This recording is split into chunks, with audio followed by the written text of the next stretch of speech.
Buenas noches, mis queridos anti-PG. A un mes de la elección ya van 12 mentirototototas de Andrés Manuel y yo creo que seguiremos contando porque no creo que se acaben. Es que digo, era lógico pensar que muchas de las cosas que había propuesto, que había anunciado en sus candidaturas, pues era obvio que eran imposibles de realizarse. A un mes de las elecciones presidenciales, el virtual presidente electo Andrés Manuel López Obrador ha sido evidenciado por algunos integrantes de su propio gabinete y sin duda por su propia soberbia. Y es que las promesas realizadas por el tabasqueño en campaña contrastan con la realidad, incluso antes de que asuma la presidencia. A principios de mes vino el primer revés para el de Mascupana. Su futuro secretario de Hacienda, Carlos Ursúa, dijo que en términos reales no habrá más gasolinazos, pero que los precios se acomodarán conforme a la inflación. Es decir, el plan del equipo de Andrés Manuel es seguir lo que está haciendo la actual administración Enrique Peña Nieto. El Estado Mayor Presidencial se incorporará a la Sedena. Ahora Andrés Manuel López Obrador analiza la posibilidad de siempre sí contar con la protección del Estado Mayor Presidencial. De acuerdo con la eventual titular de la CEGOV en la próxima administración federal, Olga Sánchez Cordero, una vez que el tabasqueño tome posesión como presidente de la República, sí necesitará un sistema de seguridad que lo cuide, porque lo que está en juego no es solo su bienestar, sino la estabilidad del Estado. En cuanto a seguridad, otra mentira. El regreso del ejército a sus cuarteles fue puro cuento. No será de manera inmediata y como el Mesías lo había prometido. Luego del que Tabasqueño asegurara en diciembre pasado que Marcelo Ebrard se integraría a su equipo como asesor sin buscar cargo alguno, a mediados del mes López Obrador cambió de parecer y lo postuló como titular de la Secretaría de Relaciones Exteriores. Y que se nos olvide lo que pasó con la línea 12 del metro. Una más de Carlos Ursúa.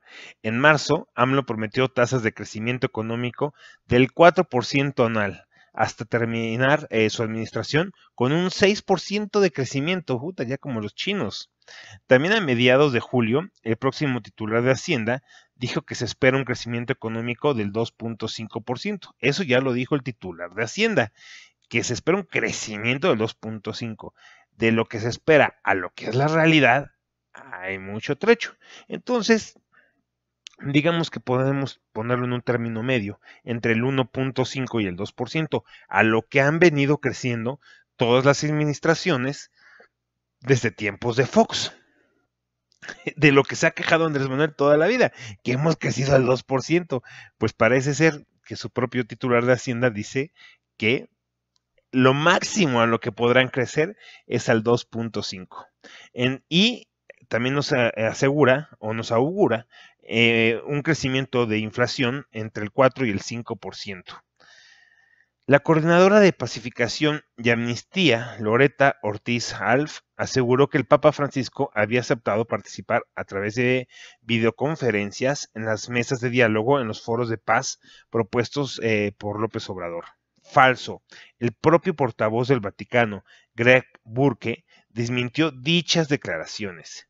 Y seguimos con el padre Alejandro Solalinde, quien supuestamente sería el mensajero de Andrés Manuel para entrar en pláticas con el ZLN, para tener su primer diálogo. El Ejército Zapatista de Liberación Nacional calificó de una mentira y engaño que haya recibido alguna carta de Solalinde o que hayan aceptado una reunión con el próximo presidente.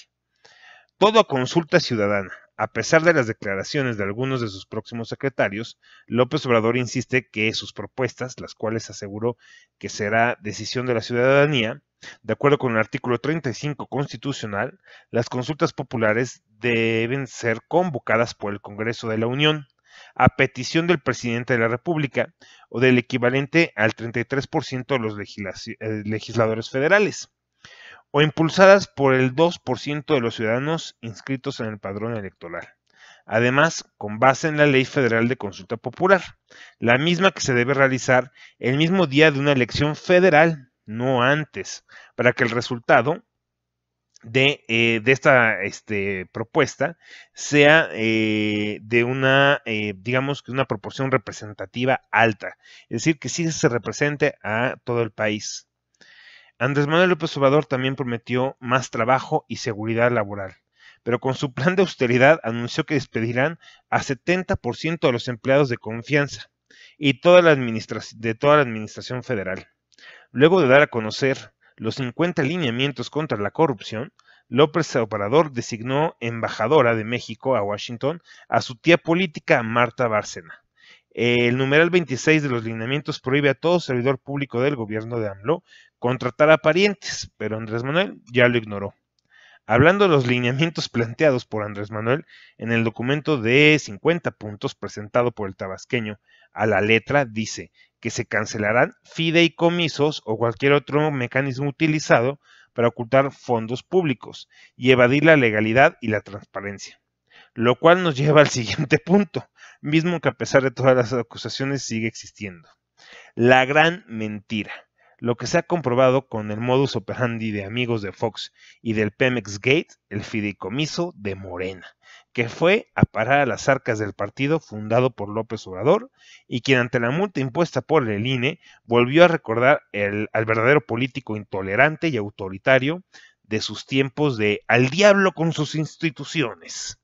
Pues sí, parece ser que todavía no llega a la presidencia y esta red de mentiras, de propuestas falsas, de engaños que creó Andrés Manuel, pues se le vienen encima y tarde o temprano pues el telón tendrá que caer. Pues buenas noches, cuídense mucho y hasta mañana.